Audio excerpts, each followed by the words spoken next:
दादा, आमच्या शिक्षकांनी स्वातंत्र्य सैनिकांबद्दल लिहा असं सांगितलंय. मला गांधी आणि नेहरू यांच्याबद्दल माहित आहे, पण इतर महत्वाची व्यक्ती कोण होत्या? सांगतो रोहन. भारताचं स्वातंत्र्य असंख्य नायकांच्या बलिदानामुळे मिळवलेलं आहे. त्यांच्या प्रत्येकाने वेगवेगळ्या प्रकारे योगदान दिलं. चल, त्यांच्या प्रेरणादायी जीवनकथा ऐकूया. भारताचा स्वातंत्र्य संग्राम अनेक लढायांचा आणि त्यातल्या व्यक्तींनी दिलेल्या बलिदानांचा, विचारांचा आणि धैर्याचा एक सुंदर संगम होता. त्यातील काही प्रेरणादायक लढवयांची कथा.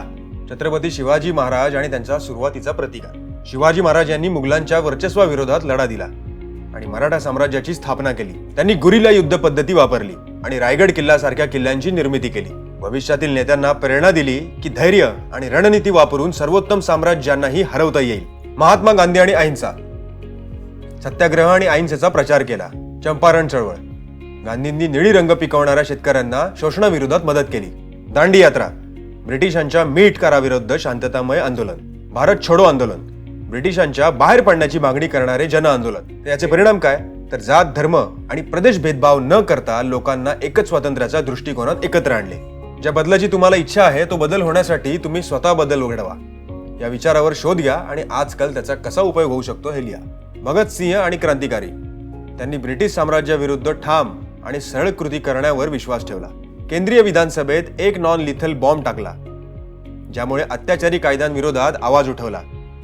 केवळ 23 वर्षांमध्ये आपल्या प्राणांची आहुती दिली आणि युवा धैर्याचा प्रतीक बनला. भारतातील तरुणांना शोषणाविरोधात उठाव करण्यासाठी प्रेरित केलं. त्यांना तरुण वयात इतके धोके स्वीकारणं किती धाडसाचं असेल ना? हो रोहन, भगतसिंहाने दाखवून दिलं की धैर्याला वयाचं बंधन नाही. आता आपण स्वातंत्र्य संग्रामामधील महिलांचा सहभाग काय होता हे जाणून घेऊया. राणी लक्ष्मीबाई 1857च्या बंडात आपल्या सैन्याचे नेतृत्व करत झाशीचे रक्षण केले. सरोजिनी नायडू भारताच्या नाईटिंगेल म्हणून ओळखल्या जात त्या कवी, वक्ता आणि राजकारणी नेत्या होत्या.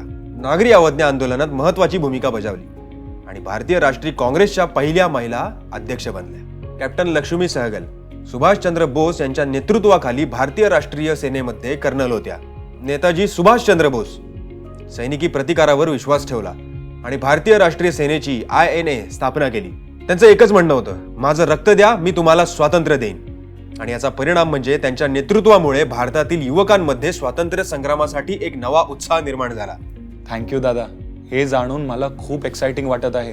आता भारताचं स्वातंत्र्य मिळवण्यासाठी अनेक विविध पद्धती आणि बलिदानाची आवश्यकता होती. म्हणजेच रोहन, आपल्याला आपल्या स्वातंत्र्य सैनिकांच्या कथा लक्षात ठेवाव्यात, कारण त्या आपल्याला धैर्य आणि एकतेचे महत्त्व शिकवतात.